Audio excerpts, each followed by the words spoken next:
I know I can get it on the other side. Ah, there you go. There you go.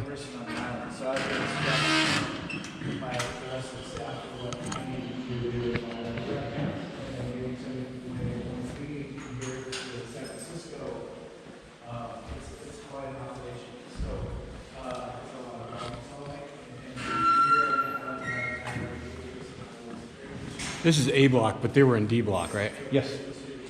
Yeah, this was one of the prime areas because people could look at, whoever was in these cells, they had the perfect view of the bay. So it was like, this was like prime real estate here.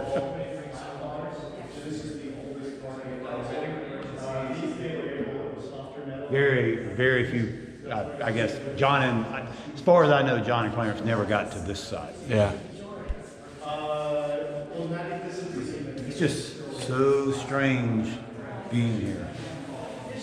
Oh gosh, yeah, I have never been down in that section.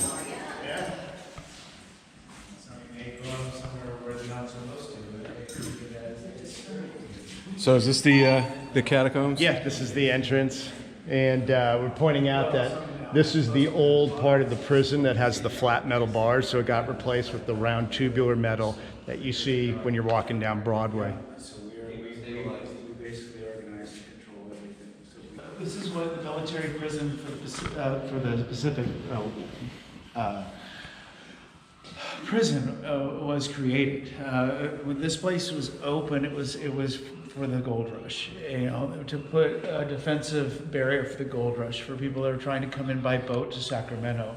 1848, gold was discovered. 1849, 49ers start showing up to San Francisco. They can become a population of like 300 to 20,000 overnight.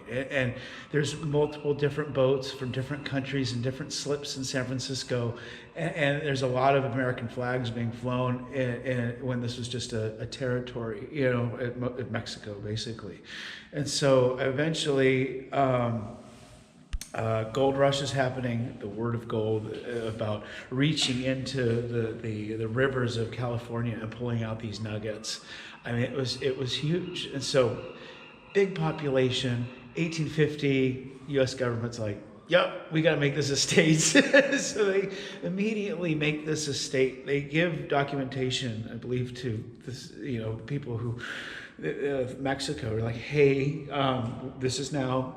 This is California. This is the state of California. This is part of the United States now. You can stay, or you're going to have to move to different borders. The new borders of what you have to go move across the new borders of the new state of California. Very frustrating for people. Other states are a lot more violent. Okay, California was a little bit more peaceful about it. But what happens is this becomes a military fortress. Now they're concerned about. They immediately put documentation to put Fort Alcatraz down to protect California and its gold. They were going to do a line point gun battery of some sort. On the Sausalito side, that ends up becoming Fort Baker later on, right? And so they wanted this triangular action of defense. It wasn't instantaneous. It took 7 years. So in order to put buildings here, they had to put a lighthouse. So we had the first lighthouse on the entire West Coast. And then after that, buildings start being created by the military. They immediately start dynamiting all the edges and stuff. So that the only access to this island is the dock that we arrived on. Even as a tour boat every 30 minutes, that is the only access to the island, really. And so they started making the roads, started making the buildings, and then by 1860s, we've got cannons all the way around. 1860s or Civil War. And so this is a big military fortress. California, there was a lot of butting of heads between beliefs for North and South. I think at one point, Southern California, the concept was that they were going to make it Colorado. Okay, and make it, hey, Southern California is going to be for slaves. And they tried it for a minute, and it didn't quite work out, right? So But this became a big military fortress. This had a 3-story building, and that's the building that you're looking at right there. The first floor was a basement protected by a dry moat. The second floor was pretty much the entrance and exits to this building, and it had drawbridges, and the way the compass is on this place, on the north and it's more north and more south side of this building, right? And so these drawbridges would drop over these dry moats. Infantry would come in. It was ready for a big attack that never happened.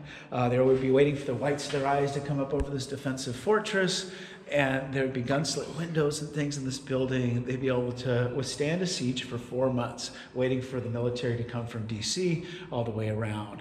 It was an incredible fortress, but it was totally obsolete when it was made. By this time, metal siding is being placed on boats and ships and things. The cannons didn't have the rifling on the inside. So the second Fort Point and Fort Alcatraz were created. It was pretty much, it was obsolete, basically. So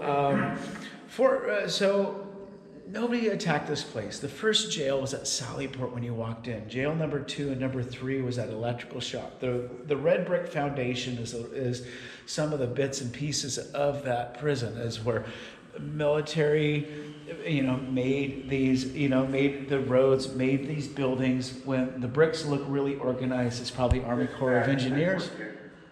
Army Corps Engineers. And then over time, they kept getting more and more prisoners. Why? These military soldiers would go on break, right? It's time for you to go take a break, whatever. So they go on leave. And they'll go hunt for gold. They go look for gold. They find these gold flakes, and they're like, "Why am I working in a fortress when I can just go pan for gold?" Well, the military goes, finds them, brings them back here, and those are the first prisoners for Alcatraz. And so they were in that little Sallyport. Later on, they kept getting more and more people, and so then we had prison number 2 and number 3 was that Electrical Shop. It was heated by coal, it was lit by oil lamp. It was going to they thought it was going to catch on fire. It did, okay? And eventually they're like, yeah, this is no good. We need to do something better. We keep getting more prisoners. This is not a real good military defensive fortress. Because they definitely demonstrated their might in 1876 after their 100-year celebration. They put a barge, a bunch of stuff that'll go boom, and they invited the military and everybody around to watch this barge just go, and it didn't happen. They were firing at the thing for a couple of hours. They said, "Hey, captain," or whatever, "get in that boat, go sail out there, make it explode so the people are happy." So they go row out there, and they probably light this long fuse, row back, this thing explodes, and everybody's happy, but the military is not. They're like, "We need to make this a jail." So what they do is they chop the top 2 floors of the Citadel fortress, and they put basically a Tupperware container over the top, a nice solid floor, okay? Trapping all the years of moisture and stuff into this dungeon down below. And 1909, they are putting up these skeletons and stuff, and the original lighthouse is a 2-story, almost like East Coast style lighthouse. The first lighthouse, it's that thing right there. And so the beams that they're putting up, and they're comparing the beams to the level of this lighthouse, it's just not going to work. We need something better for navigation. And so 1909, the iconic one that you see, the lighthouse that you see out in 1909, has been running since 1909. 1912, this is done. Prisoners created the walls. It was the largest cement structure, I don't know, in the U.S. maybe, built by prisoners. I mean, for like a minute, okay? It becomes quickly, this fortress. And so if you walk through World War I, so 13, 14, yeah. So you're walking through here. This is what the entire prison would have looked like. A block, B block, C block, D block, all looked like this. And for military prisoners, it was only for the Army branch. And so they would get these prisoners and stuff, and they'd probably be trying to escape or whatever. They converted the down below here, the storage that was for 4 months of provisions. into dungeons. They put a window, which would have been useless because it would been dark there, walls, and one door. And inmates would be placed in there for punishment. And we'll go into a little bit there, but what we're going to go, when we go downstairs, we'll talk about that. But this becomes a dungeon from pretty much 1912 when they start putting prisoners here to 1937. Wait, 1937? Wasn't the federal government working there? Yes, they were. They said, oh, it's storage. Well, later on they find out that they're still actually using this dungeon down below. So when we're going to walk down, we're walking down into the original dry moat. We're going to the left as we're walking in will be the perimeter of that first floor of that building with the gun slit windows. It's really cool. So, Wow. Yeah. So a All little right. bit of history of what That's what pretty you're walking fascinating. into. Content. That is awesome. That's good stuff. So we're basically going in the So we're dungeon. gonna get hard hats on when we get Storage. there. Okay, cool. Storage. We're going to storage. Storage. Sounds like it was like one of the U.S.'s first black sites. No, I mean, so think about it too. Like for federal government, if you're using this as your isolation cells, well, you escaped. You're going to go into here. I don't know what the concept was, but you had people escaping through these. You can use dental floss and filaments. There were more escapes in the military years than there was in the federal penitentiary years. But this is one of the things where they use. I mean, this is a time of borax soap, maybe powdered toothpaste, right? And so if you had dental floss and toothpaste, you can make it abrasive enough to cut through these bolts to make them move like hinges. These bars are weak enough that you can just bend them all the way down. Wow. There are a lot of escapes, absolutely, in the military years, federal years. I think there's only 14 escapes, and 5 of those I never seen again. Wow.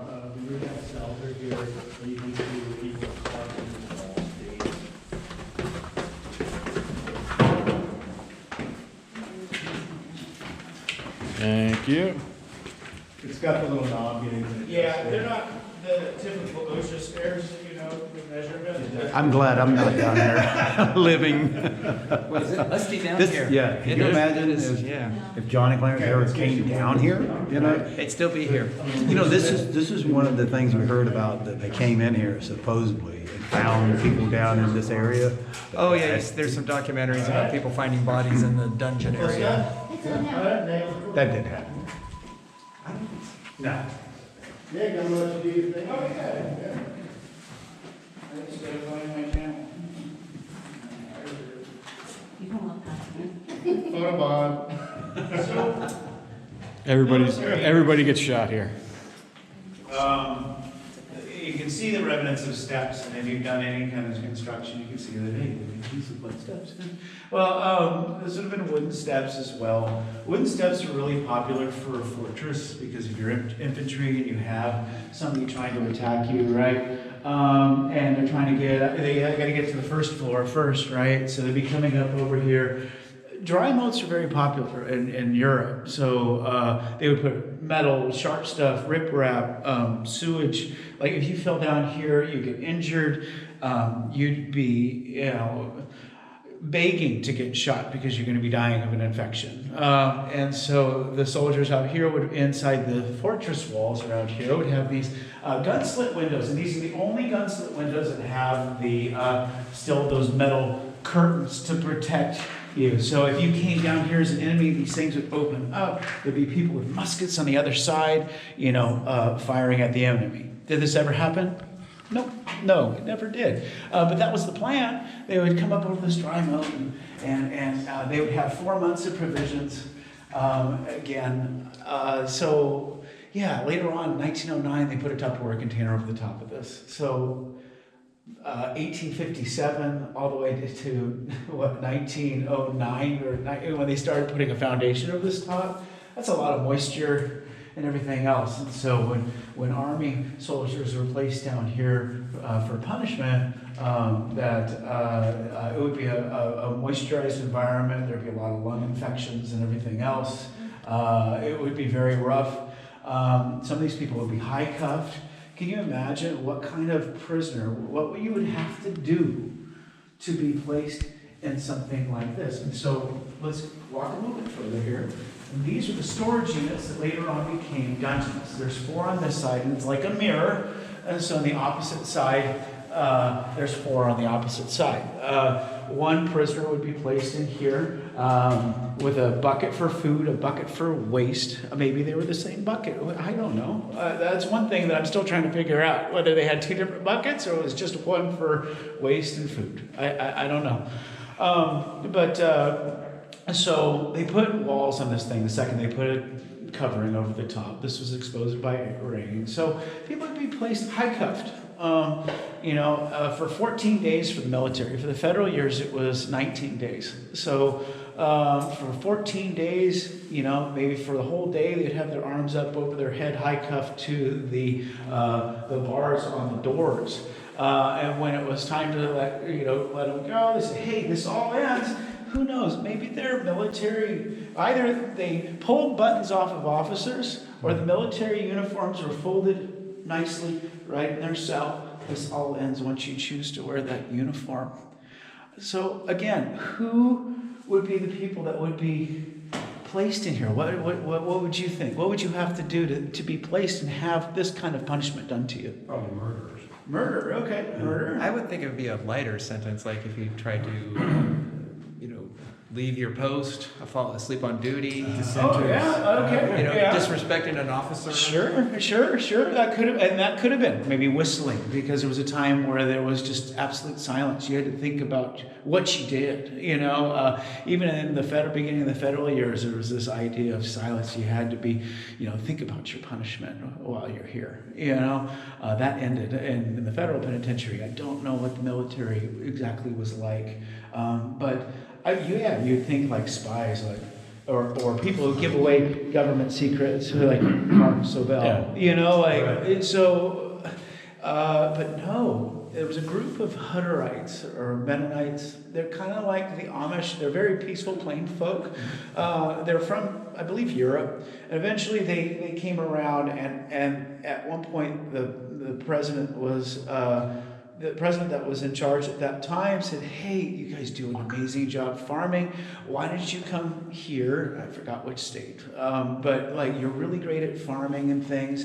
But do we need to fill out a military card and things too, right? No. You don't need to do that. I've basically said, no, you're not going to get in trouble. And like, oh, cool. So they start living here. They start, not here, but in the U.S., building their farms and things. And over time, I think things change, rules change. And at one point, the government's like, hey guys, you didn't fill out your draft card. But we were told that we didn't need to fill out a draft card. Well, no, it's part of the rules. When you're an adult, or you gotta fill out this draft card, and then it's your job to work for the military or fight for the military. When you get called in, well, you didn't fill out your card. Well, that's against our beliefs. Well, and we were approved by this particular president. And they're like, no, that's not in place anymore. You're under arrest. So they get brought here. They got taken to Alcatraz. They got taken. Their clothes have been stripped from them. They're in maybe underwear and a t-shirt, right? As well as their dignity, right? And they get placed down here, and who knows? Their military outfit here, or when they were pulled in after being high-cuffed after 14 days, and you're going to go back down the cell. No, I don't want to go. And sometimes they may have pulled their button. It's plausible too, or they used the button on their folded uniform and carved in their numbers and the days and stuff that they were here, so they could at least keep track of time. This would be lit by maybe candlelight for a moment, but when you got placed in here, this would be closed. There wouldn't be an officer guarding here. They would just blow the lights out. You'd be here in pitch black. And so proof of this, military, federal years, they painted white all over this place. And so we know one of these conscientious objectors' granddaughters, Philip Grosser, I think that's his name. I got so much history in my head, it's trying to remember everybody's name. the granddaughter's talking about her grandfather, right? And what happened to him and how his story and everything else that she learned. And then once she was done talking and interviewing with the Rangers or whoever she was, doing this thing over, and she's like, and you could still see, the inmate numbers. 5 digits would have been military, okay? Well, as she's scanning the light, she's gross.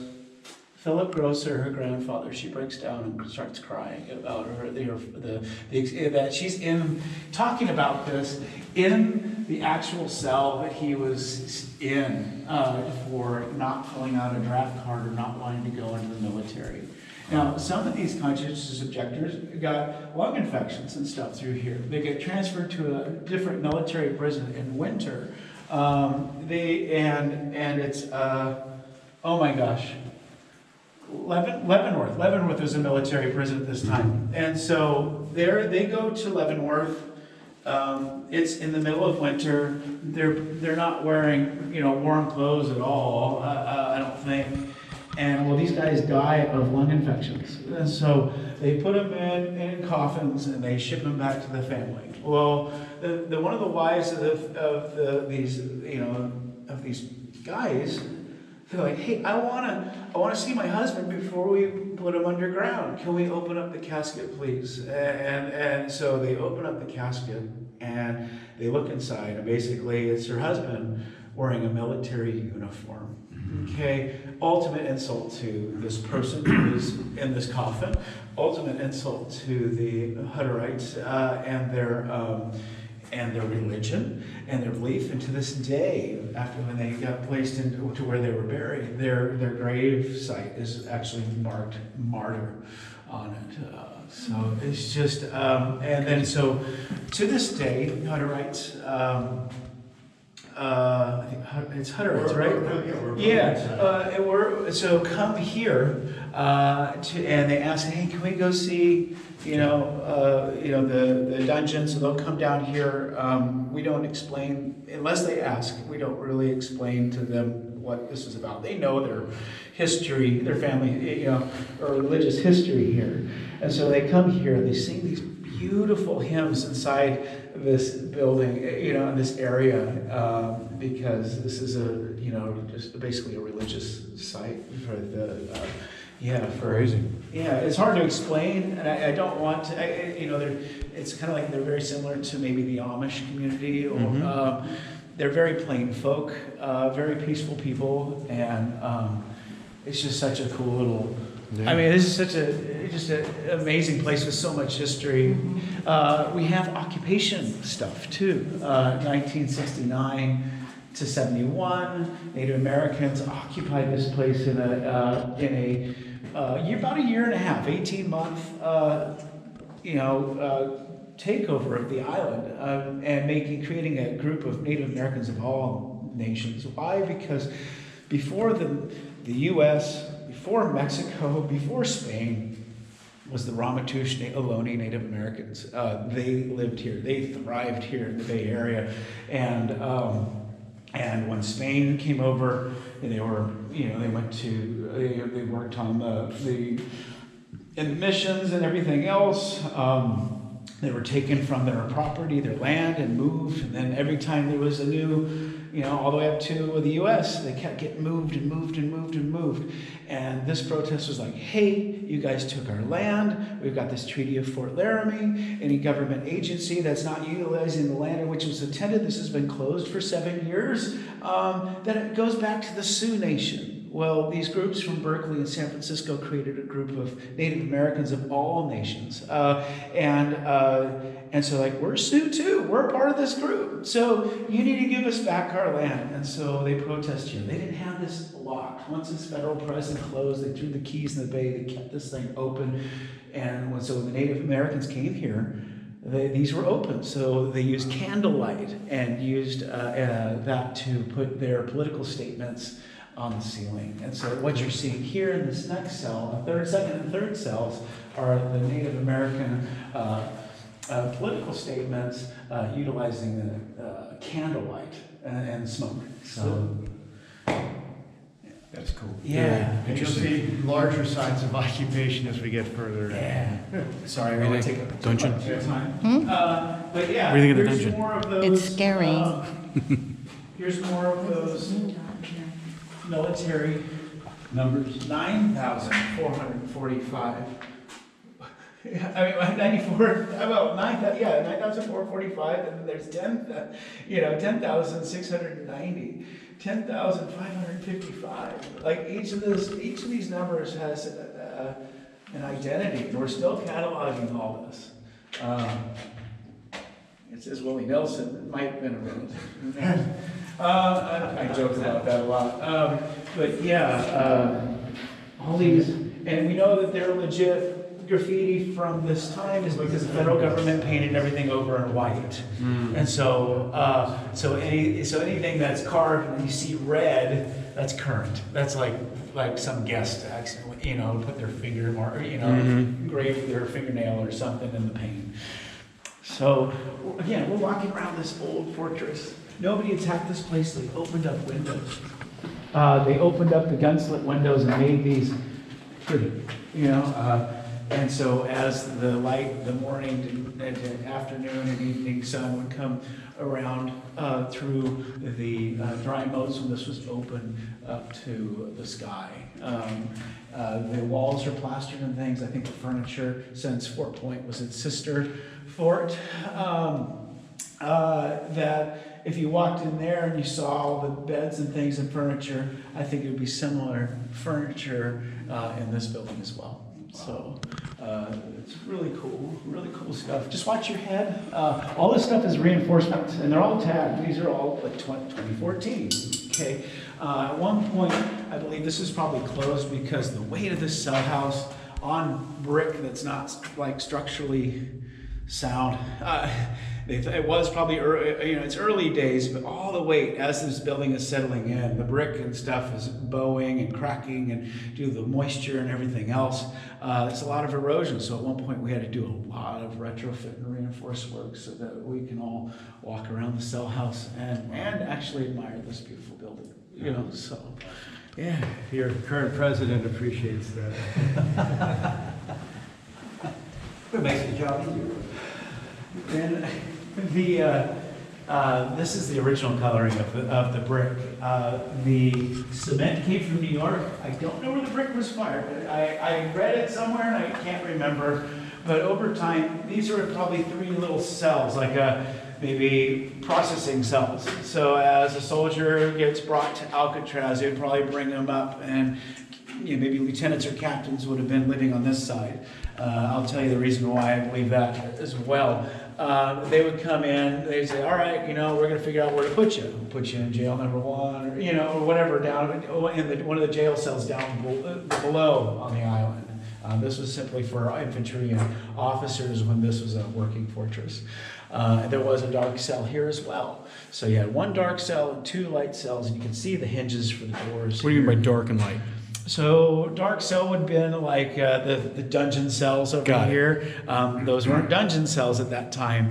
So say somebody was misbehaving, well, we're going to put you into a dark cell for a moment, but then they also had ones that light would come in through the windows as well.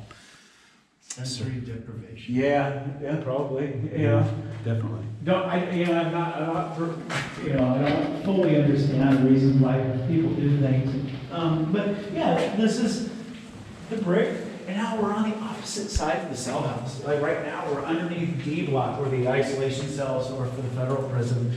This would be our emergency exit if anything happened. Right now, they're doing a lot of different historical reconstruction work and everything else.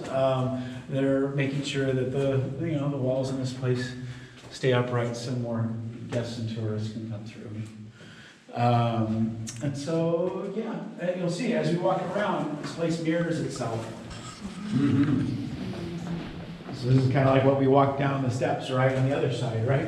And so now there's 4, these were storage units at one time, and then these were dungeon cells.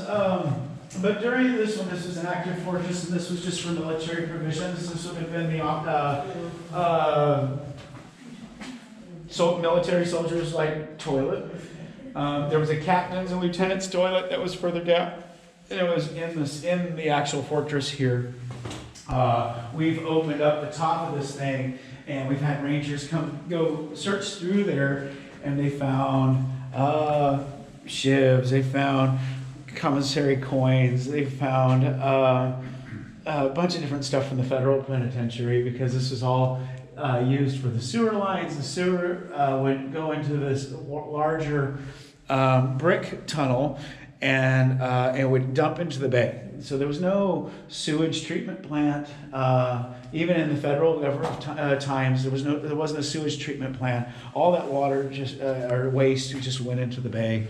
Once we became a national park, we removed sewage and we bring it to a sewage treatment plant. We bring water and we've been doing that ever since 1857 when this was a fortress. So we are not connected to any kind of water source. We are not connected to power. We have to create our own power. We're off the grid. We don't donate our energy to PG&E. Okay, we create our own through solar. And right now, solar panels need to be, some of them need to be fixed. So if the solar panels aren't working, we have a diesel backup generator and things for things to work out.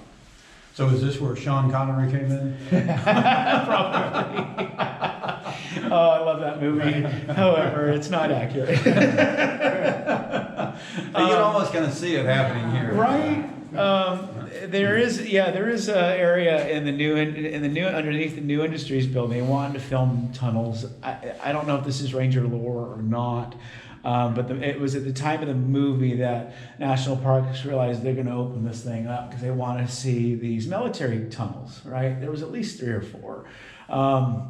And we were able to open up one. But when this became a military prison, when this became a federal prison, they filled up all that stuff. Even the rec yard was like it seems like it was a munitions bunker at one point, and then they just put a flat surface over the top and made it the rec yard. But there were tunnels and things that would go through here. So were there ways to get to the caves from here at one time? There was not from here, I don't believe so. But there are. When you go walk down through here, you'll see like broken open. Like you see like fireplaces. Yeah. And then you'll see other areas where it may have some sort of water resource or something, or container of some sort. So maybe there were some things that went further on. Maybe, but I don't know. I haven't seen those the architecture and everything else. I've seen a few things, and I'm walking around. It's obvious that there might have been tunnels to certain things, right, but they were all filled up due to the federal and military. Once this became a prison, they didn't want people accessing those tunnels, right? So no prisoner coming down here could ever made it to the water. No, I don't. I didn't think so. I wouldn't think so. Okay. Yeah. But you can hear the water rushing like a river down here when it's really raining down here. Oh, so that's good. I've got a video of it. It sounds amazing. It sounds like you go whitewater kayaking. All right, Ridge. Watch your head. Yeah. And so this is my thought process about infantry and infantry would have been on this side. I get a little dyslexic. Infantry would have been on this side. The reason being is because there was the steps. And again, if there was a siege, infantry would have to break these steps. Okay. Now the enemy has to get to the second floor. Now, if they get up to the second floor, the infantry have already broke the second story steps to the third level. It would take days, weeks, months to get up to the top of this place and to change that flag, if that ever happened, and it didn't. But those are the reasons for the wooden steps. The officers had different things. So there have been maybe, we'll just say 10 soldiers in each room, right? And for 3 levels. This at one point, this might have been a servant's area, servant's quarters. So they'd be doing laundry and other things and whatever, cooking and I don't know, different stuff. I'm not 100% sure what all went happened here, but it was separated here by an iron gate and a wall.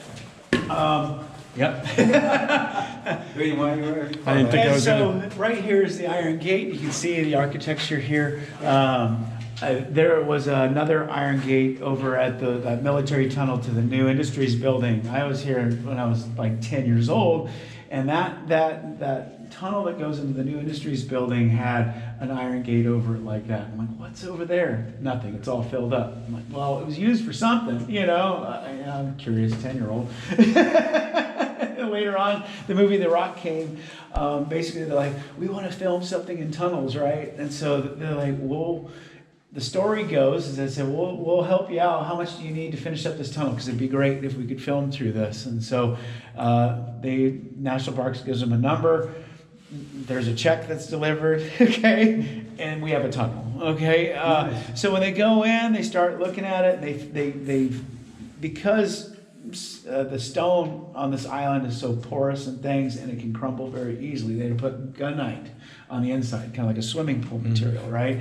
And so they're walking through this, and they're like, "This looks too new. We can't use this." So some of the areas where they're walking through tunnels, it appears like they did some movie magic, and it looks like it's the old Makes it look older. 1866 Yeah. tunnel. So when you in Building 64, that 1866 little tunnel that you go in, and you walk on the wood, and you see the green doors and things in the old storage for the military.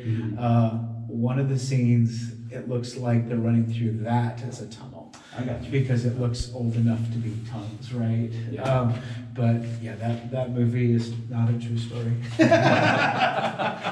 Some reason I didn't think it was. So, captain's quarters, lieutenant's quarters, and this is the reason I say this is because rank and privilege, right? These guys are gonna have nicer stairs, right? So, these had metal stairs that went up here. Later on, they got removed. So once they made that military prison for the Pacific, they repurposed these steps, and they used them from the shower room up to the cell house. When you're walking on those metal steps, you're walking on steps that were used for this fortress. So you're walking on 1860s, 1869 steps. Isn't that incredible? Officer's privy, officer's toilet. It's kind of funny. You're looking at all these different little archways. They're all, and it doesn't matter which military fortress you go to throughout the country. It's like either soldiers were very tall, or they were very short. But yeah, this is the officer's toilet. And so it'd be a little more private, separated from the rest of the infantry. Yeah. Yeah. Watch your heads.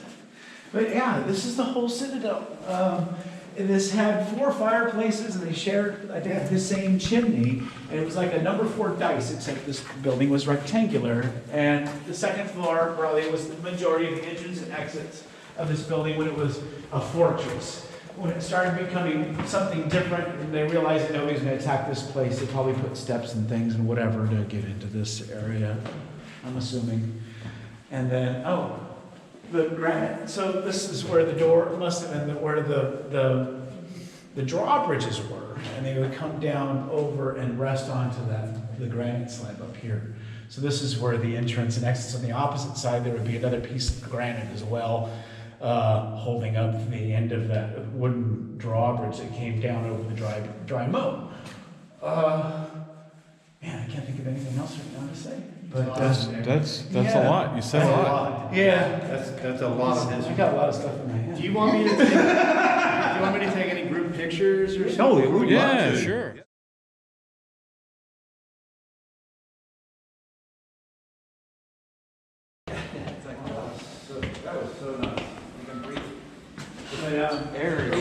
But originally, though, this wasn't the main market for the prison. This wasn't the rock. Angel Island was the area that they really wanted to build a prison on. They already had an immigration station there and everything else. So Angel Island was the Ellis Island of the West Coast, and so. Anybody who's trying to gain citizenship and things basically had to stay on Angel Island for a while. And it wouldn't be in a spot where they could see the city. They moved around towards the back, the northwest of the island. And where you can only see Richmond, and at that time it was just land and no city lights really or anything else. So you wouldn't see what you're missing. Or as you go in, you're like, oh, we're going over there. No, you're going over here, and you're gonna just view this landmass on the other side, and not the city or the bay or anything. Or you'll see portions of the bay, obviously, but that became a military base as well, marching grounds and things. But it's ground zero for the bubonic plague as well. Oh, really? Yeah, there was a threat to San Francisco, and people were jumping off ships at one time because if you were sick on a ship, you go down to people with, that had plague, right? Yeah. And even if it was just the flu or sniffles, you didn't want to go down and get plague. You'd rather just jump off the ship. So some people would be coming in as they were coming in through the Golden Gate Strait. They'd be jumping off the ship and trying to make swim to shore, or just we don't want to be held with these individuals. So they were the first runners. Yeah, pretty much. So San Francisco was finding bodies on the bay, sometimes bodies within Chinatown, and so over time, it took a long time. At one point, one of the doctors that was coming in with Eastern religion beliefs, he was fighting with one of the doctors out here about like, hey, we're kind of at ground zero. I don't think the deaths in the city are just because of the flu or something else. I think it's something greater. We're getting this here. Can you help me out? So he made a makeshift lab and started studying, this plague. And eventually another person came in and actually started, and he got more of the credit, but basically figured out it was this particular type of rat. Now, was it the rat? No, it was the fleas on the rat. And the fleas for this particular rat had a different digestive system than other fleas. Anything of its victim that would bite, it would keep some of that blood clot in its throat. And so when it bit another person, it would pass on the bubonic plague. And it was a horrible plague where, things, your lymph nodes and things would swell and just burst. Horrible death. Yeah, horrible death. And so San Francisco was trying to hide the fact that this plague was coming in, and they eventually solved it by actually creating federal doctors. Like, oh, no, this is a federal thing, so you can't take this body elsewhere. We're going to study it. And they eventually made a rattery as well. The same thing as Angel Island with that original physician that wanted to gain citizenship here. Really thought that, hey, if I can solve this bubonic plague problem, that maybe I could become a citizen of the United States. Crazy stuff. Cool There's stuff. so much history. I know. Yeah. But, Well, thank you so much. Yeah. Thank you so much, guys. All right. Yeah, appreciate it. Nice meeting you. Nice meeting you. It's a pleasure. All right. Do we need any pictures in here before we do? Yeah, I think we're good. All right, we'll go out this side. Go out Broadway. Yeah, but you- Oh, man.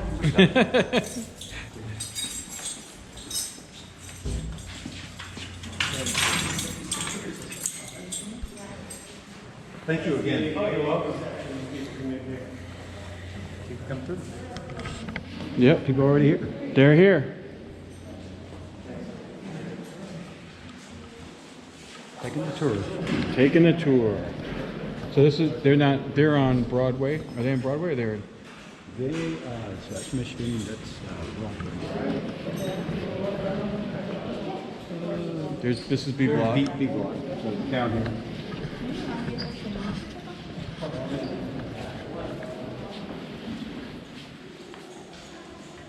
Oh yeah, there they are. There's the heads. 152 and 150. I still need to move the guitar over. That was Clarence's though. Yeah. So which one was he in? So he was in 152, but they've got the guitar in their own cell. Should be over here on this cell. They've got the guitar in John's. Which hole did you crawl through? John's. That's Yeah. the one that I went through. You crawled through that? I did. He has a video of it.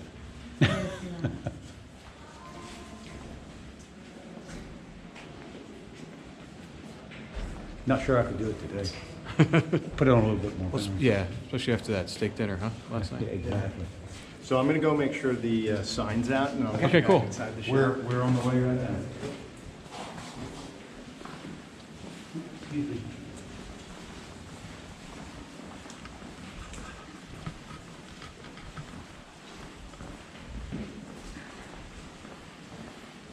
lot of history here.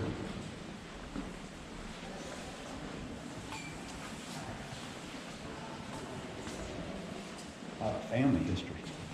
That's crazy. It is. This is your family history. Yes. Believe it or not, this Very is bizarre. how strange that kind of tied to it, you know. I mean, the England family, all my grandmother, grandfather, you know, this is just part of us now. I know, it's crazy. Absolutely nuts. As nice as it is, I can understand why they didn't want to stay. I mean, when you look at those cells, I wouldn't want to stay in those cells. It's tiny. Yeah. No way. Yeah, it's super small. And I can tell you, John was already planning when he got here. I'm sure. Day one. Yeah, I'd rather not be alive if I was staying there for my whole life. No. We talked about this before, but Frank Morris said he wasn't escaping Alcatraz. He was escaping going back to Louisiana. Exactly. It's like And the same thing for the brothers. Whitey said that they were not escaping Alcatraz, they were escaping Alabama because they feared going back to Alabama. Yeah. They knew what was waiting for them. Oh, no, yeah. They were like pitchforks and torches for them. When they threatened the three brothers that if you ever come back to Alabama, you will never leave alive, well, they proved it true with Alfred. Alfred never left that prison alive. So what their threats really came true. So that's the end of the dungeon tour, which I found it was really, really fascinating historically and just creepy. Had no idea how much history was underneath there on that island. All the things, the whole thing about the bubonic plague and learning about it wasn't the actual rats, but it was the fleas from the rats. It's just crazy stuff. And the one thing that we couldn't really show you is when they locked us in the dungeon and they turned off the lights for like about 30 seconds. You could hear your heartbeat, but you couldn't see anything. I mean, your eyes sort of adjusted, but you could see outlines of things, but it was really creepy. But so that's the end of the dungeon tour. Next week, we're gonna continue on at Alcatraz, where you'll see more book signings, more crowd interaction, some fascinating guests on the show, people from around the world. So please stay tuned and see you next week.